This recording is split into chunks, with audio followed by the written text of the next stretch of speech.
start with the big news this morning that came out of nowhere last night. Arsenal Football Club have signed Jorginho. Talk to me about how this deal came about, the price, and what this looks like for Arsenal. It's a very good bit of business from Chelsea's point of view if you look at the fee, because as you may remember from previous shows, there were some early talks about Jorginho's future. And although his agent had said that he was committed to Chelsea, there was not only a low confidence, but a feeling in that order of priority that as the Kante talks have picked up, Jorginho maybe is the one that Chelsea were prepared to let go. And Arsenal have jumped because they've hit a dead end with Moises Caicedo after trying a couple of times. And Jorginho is the player that they feel is right for them because of two factors. One, that El Neni is injured. And I even think that Thomas Partey going off, even though that's not too serious, sent a bit of a warning message that they had to find a midfielder. They get experience. They get somebody that suits Mikel Arteta's style. They get a little bit of leadership in there as well. And they get a player, I think, that will be quite prepared to be a squad player and used as Arteta sees fit. And it's a great opportunity for Jorginho. The contract will be until 2024, assuming that he passes the medical. There's a 1-year extension on top. And for Chelsea, it's 12 million. Now, of course, if you look at it from Arsenal's perspective, some fans won't only look at Jorginho. They'll say, but is it not a backup and a failure, therefore, on Caicedo? But you can't necessarily fail if the club that you're talking to in Brighton are just saying, we're not going to give you a price and the player's not for sale.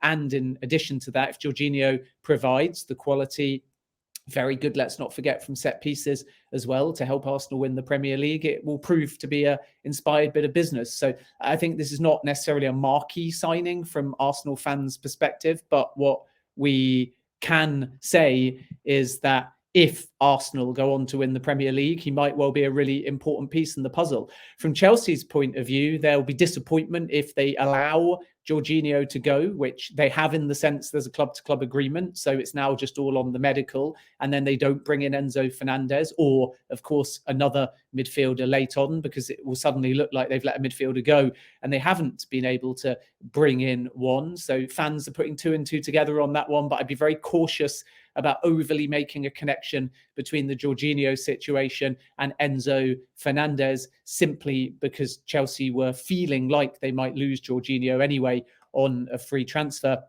And this is a good opportunity to bring in some much needed cash. And Chelsea want this clear out anyway in terms of some of their older names. They want to reduce their wage bill. Jorginho is one of the higher earners at the club. So I think this is just one of those perfect balanced transfers.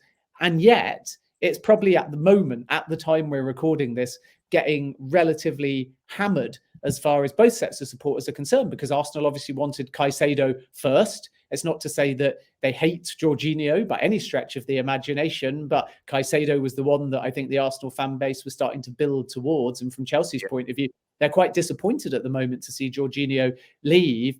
He's very popular amongst the Chelsea fans. He was the vice captain of the football club. He's been captain many times this season. So that's a factor in all of this. But you've got to look at it both ways. If you're disappointed as an Arsenal fan, but you see the disappointment amongst Chelsea fans at the moment, that tells you you've got a very good and useful player for your short term, which is what Arsenal need in midfield. They can reassess again in summer. They might be able to come back for Caicedo in summer when Brighton are prepared to sell. And from Chelsea's point of view, the disappointment is because Jorginho was popular, but also because they haven't yet announced Enzo Fernandez, and we'll talk about where that deal is at in just a moment. So I think this is a very good bit of business for Arsenal, but I can understand why fans may question it. Let's see, though, whether in hindsight, those that are questioning it now still question it if/when Arsenal go on to win the Premier League, and Jorginho helps them do that. Well, do you know, I think it comes down, some people won't like it. It's Chelsea and it's an old player. And I think they're from a fan point of view, which is what I do, signing old players gets a bad rap. In the summer, Man United bought one of the most decorated and most gifted DMs in the world. But because he was 30, his CV meant nothing. His ability meant nothing. And we look how good Caicedo has been. Now, I'm not saying Jorginho is on the same level, but I think Jorginho and the Football Terrace community will trust me on this when I say I've always rated him. And I think that in the right system for the right manager, there is a very good player in there. However, there's been a lot of gooners who I think are more angry because they've spent the last 6 months laughing at Man United, saying, well, why would you ever buy, for any reason, a player who's in their late 20s, early 30s when you should be building for the future? We wouldn't do that. That isn't Mikel Arteta's plan. It isn't Arsenal's plan. and they now end up with a midfield where the main three midfielders are 29, 30, 31 respectively. And I think there's an element of, my tweets are going to be screenshot, my clips on YouTube are going to be put out there when I've said, and that's what comes down to a lot of fans. They throw a lot of shade at other clubs. They make up a slightly mythological view of what their club's plan is, and we're never going to deviate. When actually, the managers always like Jorginho. Do your research. The manager that these Arsenal fans that are angry. My message to you is this: the manager you back, the manager you say is brilliant, the team that you say is the best in the country, the club that has been running away in the last 2.5 years has led to you having your greatest ever start to a Premier League. You have the fourth best start to a league campaign in the history of football. It's them who want this guy. Yes, he isn't your number one target. He isn't, but Odegaard wasn't your number one target. You bid for Buendia before you bid for Odegaard, and look how that one turned out. Look how good Zinchenko is. But you wanted Lissandro Martinez before him.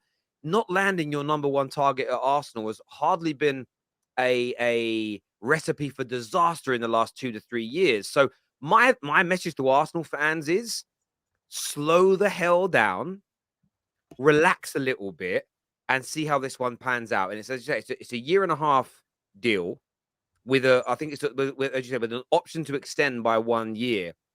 So if it does go wrong, it's not like you're stuck with this guy till he's 35 years old on 250 grand a week, and you can't sell him and moving on.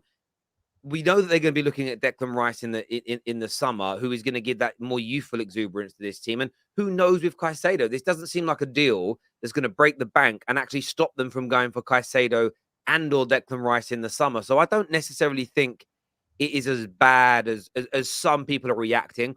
Although I do get the concept of we wanted Mudryk, we wanted João Felix, we wanted Caicedo, and we haven't landed any of our number one targets. Yeah, and I understand that, but also beyond those individual targets, what do Arsenal fans want? They want success. They want to win the Premier League. They want to have Champions League football season on season. They want to win the Champions League. Right now, the proof is in the pudding, and the project's going rather well, I would say. And if Arsenal can extend the contracts of key players like William Saliba and Bukayo Saka, and if/when they get Champions League football, which I think is virtually definite now, and should they win the Premier League, think of the summer window they can have when they've got more time and probably larger budgets to spend as well.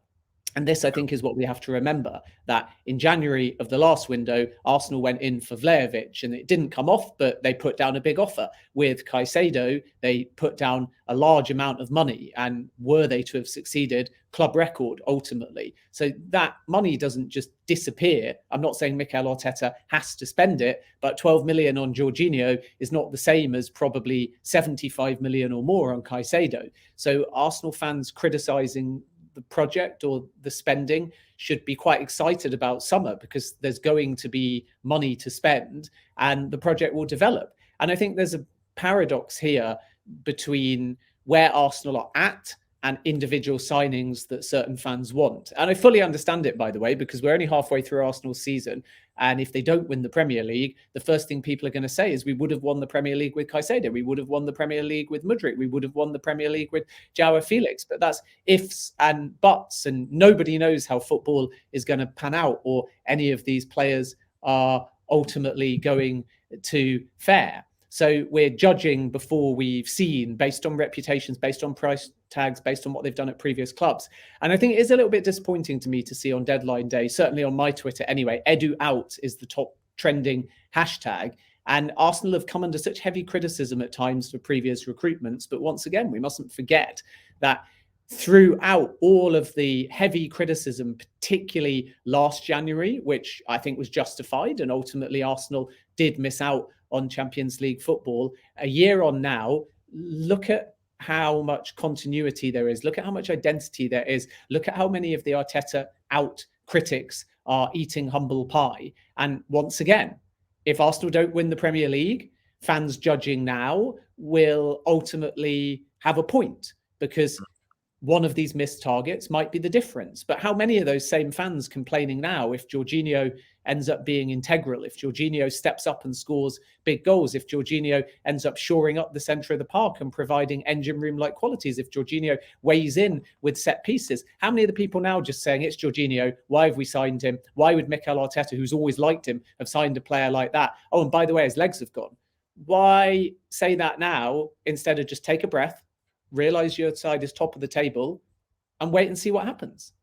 Yeah, no, I couldn't agree with you more. I would slow down the frustration, slow down the anger, short-term deal, low cost, good quality player, and ignore the last year at Chelsea. And the reason I say ignore the last year at Chelsea, this guy signed at Chelsea to play for Sarri under the Roman era. And I'm not digging out Chelsea at all here, but look where they are now, where he clearly knows he's not part of their future plans. There's lots of players at Chelsea that I don't think want to be there. I believe it's impacted their performances. And that's what happens at a club in transition. And Arsenal fans should recognize that more than anybody. Because if you remember how some of the older players who Arteta inherited were compared to how everybody's behaving now at the club, these things happen. But it doesn't mean that those players that leave don't go on to do good things elsewhere. Just look at Willian. Willian is a prime example. Him and the Arsenal was a bad mix, a bad marriage. But look what he's doing at Fulham this year. You wouldn't think it was the same player. So I would just say slow down on that frustration right now.